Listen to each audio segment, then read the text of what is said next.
தோழர்களுக்கும் வணக்கம். இன்றைக்கி நம்ம டிஎன்பிசியில் இது வரைக்கும் நடந்த 6 எக்ஸாமில் நடந்த மேக்ஸில் மென்சுரேஷன்ஸ் கொஸ்டின் 2024 நடந்த மேக்ஸில் நடந்த மென்சுரேஷன்ஸ் கொஸ்டின் மட்டும் பார்ப்போம். இதுக்கு முன்னாடி பார்ட் 1 போட்டிருக்கோம், மென்சுரேஷனில் பார்ட் 1 போட்டிருக்கோம். அந்த வீடியோ பார்க்காதவங்க டிஸ்கிரிப்ஷனில் லிங்க் இருக்குது, அதை பார்த்துட்டு வந்து பாருங்கள். ஓகே, அதோட கண்டினியூ தான் இந்த வீடியோ.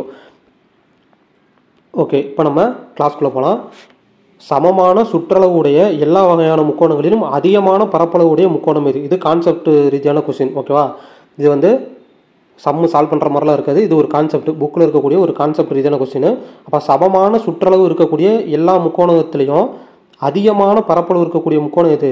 சமபக்க முக்கோணம். ஓகேவா, சமமான சுற்றளவு இருக்கக்கூடிய இப்போ இந்த குறுங்கோண முக்கோணம், விரிகோண முக்கோணம், சமபக்க முக்கோணம், இரு சமபக்க செங்கோண முக்கோணம், 4 வகையான முக்கோணங்கள் இருக்குது.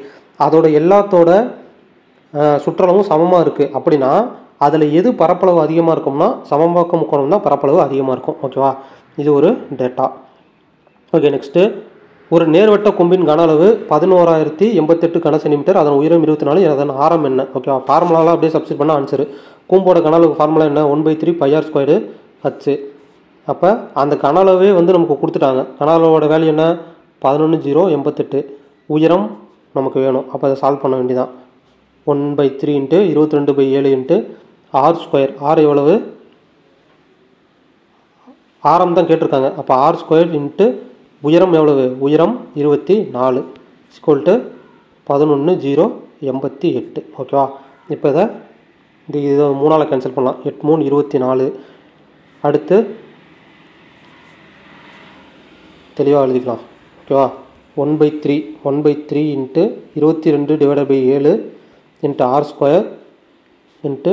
24 = 11,088. ஓகேவா, அப்போ இதை கேன்சல் பண்ணால் 8. திரும்ப இதை வந்து 2ஆல் கேன்சல் பண்ணலாமா? 4ஆலே கேன்சல் பண்ணலாம். 2 டைம், இது 2 4. 8ஆலே கேன்சல் ஆகும்னு நினைக்கிறேன். இது 8, 1 8 8. இப்போ 1 8 8. திரும்ப மீதி 3 124 24, மீதி 6 8 8 64, மீதி 4 அப்போ தான் 6 8 48. ஓகேவா, திரும்ப இதை கேன்சல் பண்ணால் 1 2 2 1 2 2 2ஆலே கேன்சல் பண்ணுவோம். இப்போ 6 2 12, மீதி 1 32 18, மீதி 2 6. நெக்ஸ்ட்டு 11ஆல் கேன்சல் பண்ணால் 11, இங்கே 6 டைம் வரும், மீதி 3 63. ஓகேவா, அப்போ r² = 63. இங்கே கீழே டிவிஷனில் ஒரு 7 இருக்குது. அப்போ இங்கே மல்டிப்ளிகேஷன் போயிடும் × 7. அப்போ 63 × 7 எவ்வளவு? 63 × 7 441. ஓகேவா, அப்போ 6 ரூட் எடுக்கணும். r² தான் 441. அப்போ 6 வந்து ரூட் எடுத்தால் 21. இப்போ ஆப்ஷன் சி. ஓகே, நெக்ஸ்ட்டு ஒரு கோளத்தின் புறப்பரப்பு 154 cm² எனில் அதன் விட்டம் என்ன? ஒரு கோளத்தோட புறப்பரப்பு கொடுத்துட்டு விட்டம் கேட்குறான். ஓகே, இப்போ கோளத்தோட புறப்பரப்புக்கு ஃபஸ்ட்டு ஃபார்முலா என்ன? 4πr². ஓகேவா, ஓகே, இதெல்லாம் சப்ஸ்டிட் பண்ண வேண்டியதான். 22/7 × r². நமக்கு விட்டம் கேட்குறாங்க, புறப்பரப்போட வேல்யூ கொடுத்துருக்காங்க. ஓகேவா, அப்போ இந்த புறப்பரப்போட வேல்யூ தான் கொடுத்துருக்காங்க. அப்போ 4 × 4πr². 4πr². இப்போ 4 × 22/7 × r² = 154. இப்போ இதை கேன்சல் பண்ணோம் அப்படின்னா 2ஆல் கேன்சல் பண்ணோம். 1 2 2 7 2 14, மீதி 1 7 2 14. இப்போ 11ஆல் கேன்சல் பண்ணால் 7 டைம் வரும். அடுத்து திரும்ப வேறு என்ன இருக்குது? இப்போ r², மீதி எதுவும் கேன்சல் பண்ண முடியாது. அப்போ அப்படியே இருக்கட்டும். ஓகேவா, அப்போ இங்கே ஒரு 7 இருக்குது, மேலே 7 இருக்குது. இங்கே டிவிஷனில் இருக்க 7 ஈக்குவல் அந்த பக்கம் போனால் மேலே மல்டிப்ளிகேஷனில் போயிடும். இங்கே டிவிஷனில் இருக்கனால ஈக்குவல் அந்த பக்கம் போனால் கீழே டிவிஷனில் போயிடும். ஓகேவா, அப்போ r² வேல்யூ என்ன? 49/4. r² 49/4. அப்போ r என்ன? இதை ரூட் எடுக்கலாமா? ஸ்கொயர் ரூட் எடுத்தால் 7 7 49, 7 2 × 2 4 2. அப்போ r = 7/2. ஓகேவா, 6 7/2. நமக்கு கேள்வி வந்து விட்டம். அப்போ விட்டம்னா என்னது? d = 2r. ஓகேவா, டியோட எழுது விட்டம் வந்து 2 ஆரத்துக்கு சமம். அப்போ d = 2r. அப்போ d = 2 × r எவ்வளவு? 7/2. 2க்கு 2 கேன்சல் ஆயிரும். அப்போ மீதி என்ன இருக்குது? 7. அந்த 7ங்கிறது தான் ஆன்சர். அப்போ 7 சென்டிமீட்டர். அவ்வளோதான் ஆன்சர். ஓகே, நெக்ஸ்ட்டு உருளையோட மொத்த புறப்பரப்பு 880 சதுர சென்டிமீட்டர் எனில் ஆரம் 10 சென்டிமீட்டர் எனில் உருளையோட உயரம் என்ன? ஓகே, இப்போ உருளையோட மொத்த புறப்பரப்பு கொடுத்துருக்காங்க. உருளையோட மொத்த புறப்பரப்பு ஃபார்முலா என்ன? 2πr × h + r. இதுதான் உருளையோட மொத்த புறப்பரப்புக்கு ஃபார்முலா. அதோட வேல்யூ 880 கொடுத்துட்டு ஆரம் கொடுத்துட்டு ஹச் கேட்குறாங்க. அதில் சப்ஸ்டிட் பண்ணால் ஆன்சர் வந்துடும். இப்போ 2 × 22 / 7 இன்ட்டு ஆரோட வேல்யூ என்ன? அதுதான் நமக்கு ஆரோட வேல்யூ 10. ஆரோட வேல்யூ 10. ஹச் தான் நமக்கு வேணும். h + 10 = 880. இப்போ சால்வ் பண்ணால் இந்த ஜீரோக்கு இங்கிட்ட இருக்க ஜீரோ கேன்சல் பண்ணலாம். 22ஆல் கேன்சல் பண்ணால் இது 4 டைம் வரும்.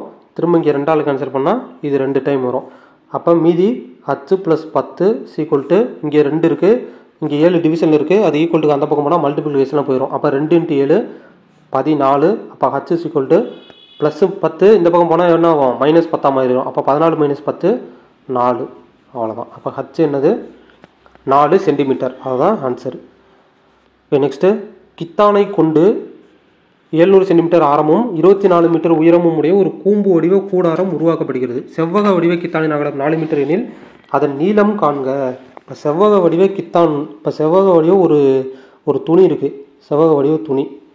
இந்த துணியை வச்சு கூம்பு மாதிரி இருக்கக்கூடிய ஒரு கூடாரத்தை வந்து உருவாக்குறாங்க. ஓகேவா? அப்போ இந்த துணி இருக்குது, இந்த துணியை அப்படியே மடித்து, ஓகேவா, இங்கே இருக்கக்கூடிய துணியை அப்படியே வந்து ஒவ்வொரு கார்னராக வந்து இப்படி மடித்து இப்படி கூம்பு மாதிரி உருவாக்குறாங்க. அப்போ இந்த துணியோட பரப்பளவு இருக்குல்ல, இந்த துணியோட பரப்பளவு தான் இந்த கூம்போட வலைபரப்பாக இருக்கும். ஏன்னா அதை ஒரு கூடாரம் தான் உருவாக்குறாங்க. கூடாரத்துக்கு அடியில் வந்து பேஸில் வந்து எதுவுமே இருக்காது, நிலந்தான் இருக்கும். மீதி இருக்கக்கூடிய இப்போ செவ்வக வடிவில் இருக்கக்கூடிய துணி அப்படியே சுற்றி இப்படி கூம்பு ஷேப்பில் அந்த வலைபரப்பு மாதிரி அது ஒரு கூடாரம் எப்படி இருக்கும், அந்த கூடாரத்தில் சுற்றி இருக்கக்கூடிய அந்த வலைபரப்பு மாதிரி உருவாக்குறாங்க. ஓகேவா? அப்போ இதை கொடுத்துருக்கிறதுலேருந்து என்ன நமக்கு டேட்டா தெரிய வருது? அந்த செவ்வகத்தோட பரப்பு அந்த கூம்போட வலைபரப்புக்கு சமம். ஓகேவா? அதுதான் நமக்கு கொடுத்துருக்காங்க. இப்போ 700 சென்டிமீட்டர் ஆரம். ஓகே, ஆரம் வந்து 700 சென்டிமீட்டர். இது மீட்டரில் கொடுத்துருக்காங்க. r = 700 centimetre. அப்போ அதை மீட்டரில் மாற்றணும். அப்போ மீட்டரில் மாற்றணும்னா /100 போட்டோன்னா 7 மீட்டராக மாறிடும். 100 சென்டிமீட்டர் தான் 1 மீட்டர். அப்போ r வந்து 7 மீட்டர். ஓகே, உயரம் 24, h வந்து 24. ஓகேவா? இப்போ கூம்போட வலைபரப்பு தானே இந்த இதோட பரப்பளவு. அப்போ கூம்போட வலைபரப்பு ஃபார்முலா என்ன? πr/l. இப்போ இதில் சப்ஸ்டிட் பண்ணோன்னா பையோட வேல்யூ 22 / 7 இன்ட்டு r. r எவ்வளவு? r 7 தான். ஓகேவா? இன்ட்டு எல் கண்டுபிடிக்கிறதுக்கு ஃபார்முலா இருக்குது. √h² + r². இதுதான் எல் கண்டுபிடிக்கிறதுக்கு ஃபார்முலா. அப்போ ஹச்சோட வேல்யூ எவ்வளவு? 24. அப்போ 24 × 24 24² எவ்வளவு? 24² வந்து 576. r² வந்து ஆரோட வேல்யூ 7. அப்போ 7 7 49. இப்போ இது ரெண்டையும் வந்து ஆட் பண்ணால் 625 வரும். அப்போ √625. √625ஓட வேல்யூ எவ்வளவு? ரூட்லேருந்து வெளியே எடுத்தால் 25. ஓகேவா? அப்போ எல்லோட வேல்யூ 25. அதை சப்ஸ்டிட் பண்ண வேண்டியதான். சப்ஸ்டிட் பண்ணால் 7க்கு 7 கேன்சல் ஆயிரும். 22 × 25 550 மீட்டர். இதுதான் வலைபரப்பு. ஓகேவா? அப்போ நம்ம என்ன கண்டுபிடிச்சிருக்கோம் இங்கே? அந்த செவ்வகத்தோட பரப்பளவு கூம்போட வலைபரப்புக்கு சமம். ஓகேவா? ஏன்னா அந்த செவ்வக துணியை தான் நமக்கு கூம்பை உருவாக்கியிருக்காங்க. அப்போ அந்த செவ்வகத்தோட பரப்பளவு கூம்போட வலைபரப்புக்கு சமம். ஓகேவா? அப்போ இந்த 550ங்கிறது தான் என்னது? அந்த செவ்வகத்தோட பரப்பளவு. நம்மளுக்கு செவ்வகத்தோட அகலம் கொடுத்துட்டாங்க, நீளம் கேட்குறாங்க. அப்போ செவ்வகத்தோட பரப்பளவுக்கு ஃபார்முலா என்னது? Length × breadth. அப்போ அந்த செவ்வகத்தோட பரப்பளவோட வேல்யூ என்ன? 550. ஓகேவா? அந்த வலைபரப்பு தான், கூம்போட வலைபரப்பு தான் செவ்வகத்தோட பரப்பளவு. அதனால் அதோட பரப்பளவுக்கு பதிலாக 550 சப்ஸ்டிட் பண்ணிட்டோம். இப்போ லென்த்து தான் வேணும். அகலம் 4 = 550. ஓகேவா? இப்போ அடித்தா 4ஆல் டிவைட் பண்ணோன்னா 137.5 மீட்டர். அவ்வளோதான். இப்போ 137.5 மீட்டர். Option A. அவ்வளோதான் ஆன்சர். நெக்ஸ்ட்டு, ஒரு அரைக்கோளத்தில் காணப்படும் மீப்பெரு வட்டங்களின் எண்ணிக்கை எத்தனை? கான்செப்ட். ஒரு அரைக்கோளம் இருக்குது. இப்போ இது ஒரு அரைக்கோளம் இருக்குது. இந்த அரைக்கோளத்தில் இருக்கக்கூடிய மிகப்பெரிய வட்டங்கள். இப்போ அரைக்கோளத்தில் மிகப்பெரிய வட்டம் இது தானே, இது மிகப்பெரிய வட்டம். இப்போ அரைக்கோளங்கிறது இப்படி தானே இருக்கும். இப்போ அரைக்கோளத்தில் இது வந்து மிகப்பெரிய வட்டம். இப்போ அதுக்கு கீழே இப்படி ஒரு வட்டம் போட்டோம்னா இது சின்னதாக தான். இப்போ இந்த வட்டம் பெரிய வட்டம், அதுக்கு இங்கே கீழே இருக்கிறது சின்ன வட்டம். ஏன்னா இந்த இப்படி வர வர இப்படி சுருங்கிக்கிட்டே இருக்குது, இப்படி வளைஞ்சு தானே இருக்கும், இப்போ வர வர இப்படி சுருங்கிக்கிட்டே இருக்குது. அப்போ மிகப்பெரிய வட்டங்கிறது கரெக்டாக அதோட சென்டர் ஸ்பேஸில் தான் இருக்கும். இப்போ சப்போஸ் இப்போ ஒரு கோலம்னு எடுத்துக்கிட்டோன்னா அதில் வந்து எக்கச்சக்கமான வட்டங்கள் இருக்கும். இப்போ இப்படியும் இருக்கும், அல்லது இப்படியும் இருக்கும், இப்படியும் இருக்கும், இப்படி இருக்கும். இந்த மாதிரி ஒரு கோலம்னா எண்ணற்ற வட்டங்கள் வந்து இருக்கும். இப்போ அரைக்கோளம்னா கரெக்டாக சென்ட்ரலில் இருக்கிறது மட்டும்தான் பெரிய வட்டம். அதுக்கு கீழே இப்படி ஒரு வட்டம் போட்டோம்னா அது இதை விட சின்ன வட்டமாக மாறிடும். இப்போ இந்த இடத்துல போடுற வட்டம் இதை விட சின்ன வட்டமாக இருக்கும். அப்போ சென்ட்ரல் இருக்கக்கூடிய வட்டம் மட்டும்தான் அதில் மிகப்பெரிய வட்டம். அப்போ 1 தான் நமக்கு ஆன்சர். நெக்ஸ்ட்டு, உயரம் 4 மீட்டர் மற்றும் அடிப்பரப்பு 500 சதுர மீட்டர் கொண்ட ஒரு உருளையின் கன அளவு காண்க. ஓகேவா? அப்போ உருளையோட கன அளவுக்கு ஃபார்முலா என்ன? πr². அச்சு. உயரம் 4 மீட்டரு, அடிப்பரப்பே கொடுத்துட்டாங்க, πr² கொடுத்துட்டாங்க, πr² கொடுத்துட்டாங்க, ஹச்சும் கொடுத்துட்டாங்க. கன அளவு கண்டுபிடிக்கணும். πr² எவ்வளவு? 500. ஹச்சு எவ்வளவு? 4. இப்போ 500 × 4 2000 மீட்டர் கியூப். இப்போ ஆப்ஷன் ஏ. ஓகேவா? ஓகே, நெக்ஸ்ட்டு அவ்வளோதான். இதான் லாஸ்ட் கொஸ்டின். 24 மீட்டர் நீளம், 18 மீட்டர் அகலம், 16 மீட்டர் உயரம் உள்ள ஒரு அரைநீள் வைக்க முடிந்த மிகப்பெரிய கம்பியின் நீளம். இப்போ இந்த மாதிரி வேறு வேறு அறைகள் இப்போ வேறு வேறு கொடுத்துருக்காங்க. அப்போ நீளம், இது அகலம், இது உயரம்.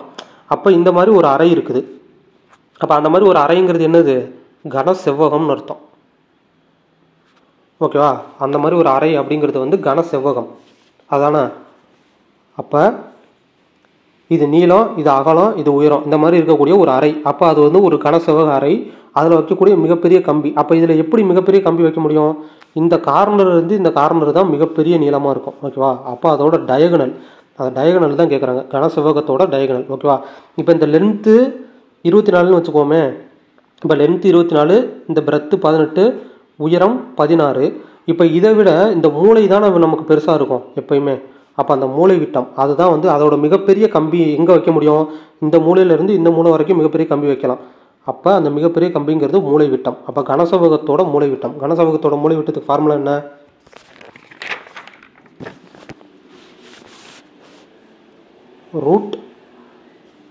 √L² + B² + H². இதுதான் கனசெவ்வகத்தோட மூளை விட்டத்துக்கு ஃபார்முலா. அப்போ அதை போட்டோம்னா ஆன்சர். எல் என்னது? லென்த்து 24. அப்போ 24² 576. பி என்னது? பிரெத்து 18. 18² 324. சி வந்து 16. ஹச் வந்து 16. 16 வந்து 16² 256. இப்போ இது எல்லாத்தையும் ஆட் பண்ணால் நமக்கு 576, 324, 256 எல்லாத்தையும் ஆட் பண்ணால் 1156 வரும். இந்த 1156ங்கிறது என்னது? 34². 34² தான் 1156. ஓகேவா? இப்போ 34 மீட்டர், 34 மீட்டருங்கிறதா நமக்கு ஆன்சர். அவ்வளோதான். ஓகே, அவ்வளோதான். மென்சுரேஷனில் கேட்ட எல்லா சம்ஸும் வந்து நம்ம பார்த்துட்டோம். இது வரைக்கும் 6 எக்ஸாம் தான் நடந்திருக்கு. அதில் நடந்த மென்சுரேஷனில் கேட்ட மொத்தம் எத்தனை கொஸ்டின் கேட்டிருக்காங்க? மொத்தம் வந்து ஒரு 17 கொஸ்டின் கேட்டிருக்காங்க மென்சுரேஷனில். ஓகேவா? அந்த 17 கொஸ்டினுமே வந்து நம்ம போன வீடியோவில் ஒரு 7-8 கொஸ்டின் பார்த்தோம். இந்த வீடியோவில் பாதி கொஸ்டின் பார்த்துட்டோம். அடுத்த வீடியோவில் வந்து நம்ம லாஜிக்கல் ரீசனிங் பார்ப்போம். ஓகேவா? ஓகே, இதுக்கு முன்னாடி ஒவ்வொரு டாப்பிக்காக போட்டிருக்கோம். Simplification, simple interest, compound interest எல்லா டாப்பிக்கும் போட்டிருக்கோம். அது பார்க்காதவங்க டிஸ்கிரிப்ஷனில் லிங்க் இருக்குது, வேணும்னா பாருங்கள். அடுத்த டாபிக் அடுத்து வந்து நம்ம லாஜிக்கல் ரீசனிங் பார்ப்போம். இது உங்களுக்கு நிச்சயமாக யூஸ்ஃபுல்லாக இருந்திருக்கும்னு நினைக்கிறேன். நன்றி.